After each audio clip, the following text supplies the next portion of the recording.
True, nervous. Very, very dreadfully nervous. I had been and am. But why would you say that I am mad? The disease had sharpened my sense, not destroyed, not bullied them. Above all was the sense of hearing a cut. I hear all things in the heaven and in the earth. I hear many things in hell. How then I am mad? Hearken, and observe how cutely, how calmly I can tell you the whole story. It is impossible to say how first the idea entered my brain, but once conceived, it haunted me day and night. Objective was none, passion there was none. I loved the old man. He had never wronged me. He had never given me insult. For his gold I had no desire. I think it was his eye. Yes, it was his. He had the eye of a vulture, a pale blue eye, with a film over it. Whenever it fell upon me, my blood ran cold, and so by degrees, very gradually, I made up my mind to take the life of the old man, and thus rid myself of the eye forever. Now is the point, this is the point, you fancy me mad. Madmen know nothing, but you so have seen me. You so have seen how easily I proceeded, with what caution, with what foresight, with what dissimulation I went to work. I was never kindred to the old man that during the whole week before I killed him, and every night, about midnight, I turned the latch of this door and opened it. Oh, so gently! And then, when I had made an opening sufficient for my head, I put in a dark lantern, all closed, that no light shone out, and I searched in my head. Oh, you would have loved to see how cunningly I chose in. I moved it slowly, very, very slowly, so that I might not disturb the old man's sleep. It took me an hour to place my whole head within the opening so far that I could see him as he lay upon his bed. Ha! Would had madman been so wise as this? And then, when my head was well in the room, I undid the lantern cautiously, oh so cautiously, for the hangers cricket. I undid his just so much old man's sleep. It took me an hour to place my whole head within the opening so far that I could see him as he lay upon his bed. Ha! Would had madman been so wise as this? And then, when my head was well in the room, I undid the lantern cautiously, oh so cautiously, for the hangers cricket. I undid his just so much that a single dim ray fell upon the vulture eye. And this I did for 7 long nights, every night just at midnight. But I found the eye always closed, and so it was impossible to do the work. For it was not the old man who vexed me, but the evil eye. And every morning, when the day broke, I went boldly into the chamber, and spoke courageously to him, calling him by name in hearty tone, and inquiring how he has passed the night.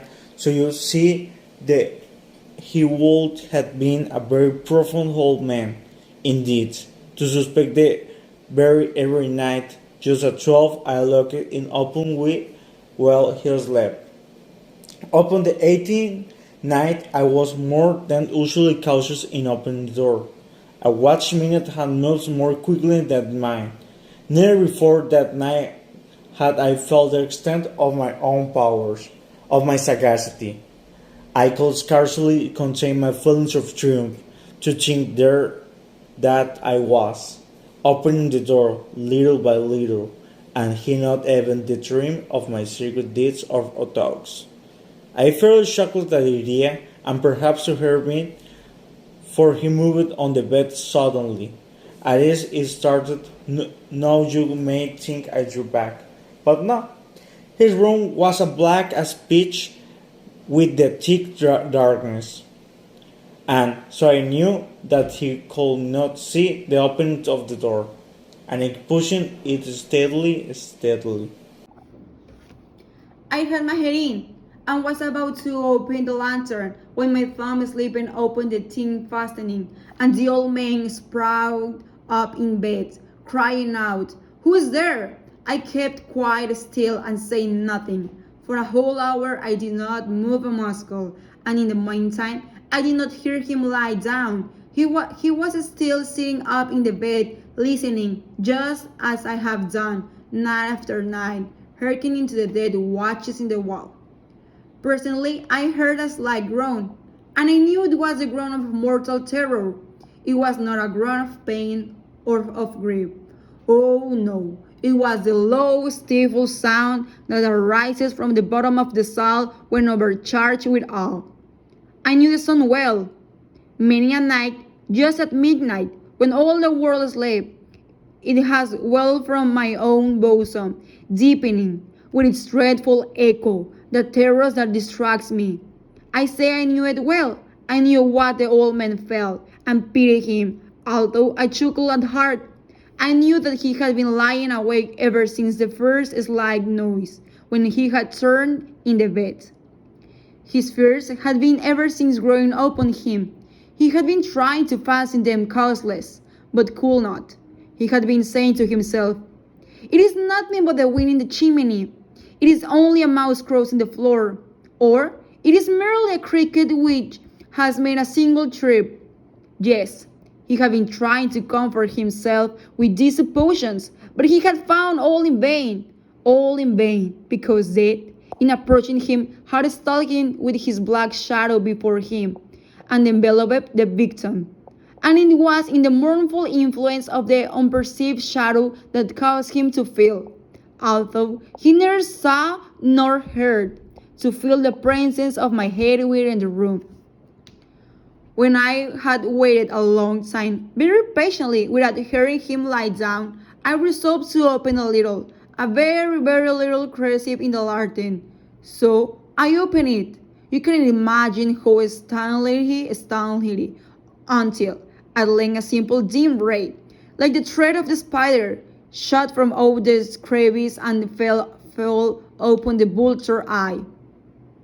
It was open, wide open, and I grew furious as I gazed and opened it. I saw it with perfect distinctness, all a blue, with a hideous veil over it that chilled the very marrow in my bones. But I could see nothing else of the old man's face or person, for I had directed the ray, as if by instinct, precisely upon the damned spot. And have I not told you that what you mistake for madness is but overacuteness of the sense? Now, I say, there came to my ears a low, dull, quick sound, such as a watch makes when involved in cotton. I knew that sound well too. It was the beating of the old man's heart. It increased my fury, as the beating of a drum stimulates the soldier into courage. But even yet I refrained and kept still. I scarcely breathed. I held the lantern motionless. I tried how steadily I could maintain the ray upon it. Meantime, the hellish tattoo of the heart increased. It grew quicker and quicker, and louder every instant. The old man's terror must have been extreme. It grew louder. I say louder every moment. Do you mark me well? I have told you that I am nervous, so I am. And now, at the dead hour of the night, amid the dreadful silence of that old house, so strange a noise as this excited me to uncontrollable terror. Yet for some minutes longer I refrained and stood still, but the beating grew louder. I thought the heart must burst, and now a new anxiety seized me. The sound would be heard by a neighbor. The old man's hour had come. With a loud yell, I threw open the lantern and leaped into the room. He shrieked once only. In an instant I dragged him to the floor, and pulled the heavy bed over him. I then smiled gaily, to find the deed so far done, but for some minutes the heart beat on with a muffled sound. This, however, did not vex me. It would not be heard through the wall. At length it ceased. The old man was dead. I removed the bed and examined the corpse. Yes, he was stone. Stone dead. I placed my hand upon the heart and held it there many minutes. Are you still? You think me mad? You will think so no longer when I describe the wise precautions I took for the concealment of the body. Then I wanted, and I worked hastily, but in silence. First of all, I dismembered the corpse. I cut off the head and the arms and the legs. I then took up 3 planks from the flooring of the chamber and disposed it all between the scantlings. I then replaced the boards so cleverly, so cunningly, that no human eye, not even his, could have detected anything wrong. There was nothing to wash out, no stain of any kind, no blood spot wherever. I had been too wary for that. A tube had called off. When I had made an end of these labors, it was 4 o'clock, still dark as midnight. As the bell sounded the hour, there came knocking at the street door. I went down to open it with a light heart. For what had I known the fear? There entered 3 men, who introduced themselves with perfect suavity as officers of the police. A shot had been heard by a neighbor during the night. Suspicion of foul play had been aroused. Information had been lodged at the police office, and they had been disputed to search the premises. I smiled. For what had I to fear? I bade the gentleman welcome. The trick, I said, was my own in a dream. The old man, I mentioned, was absent in the country. I took my visitors all over the house. I bade them search well. I led them, at length, to his chamber. I showed them his treasure secure undisturbed. In the enthusiasm of my confidence, I bought shares in the room and desired them here to rest from these fights, while I myself, in the wild audacity of my perfect dream, placed my own seat upon the very spot beneath which reposed the corpse of the victim. The officers were satisfied. My manner had convinced them. I was singularly at ease. They said, and while I answered cheerily, they chatted of familiar things. But ere long, I felt myself getting pale and wished them gone. My head ached, and I fancied a ringing in my ears. But still they sat in a still chat. The ringing became more distant. It continued and became more distant. I talked more freely to get rid of the feeling, but it continued and gained definiteness, until at length I found that this noise was not within my ears. No both, I know, grew very pale, but I talked more friendly and with a hated voice. Yet the sound increased, and what could I do? It was low, dull, quick sound, much such a sound as a watch makes when enveloped in cotton. I gasped for breath, and yet the officers heard it not.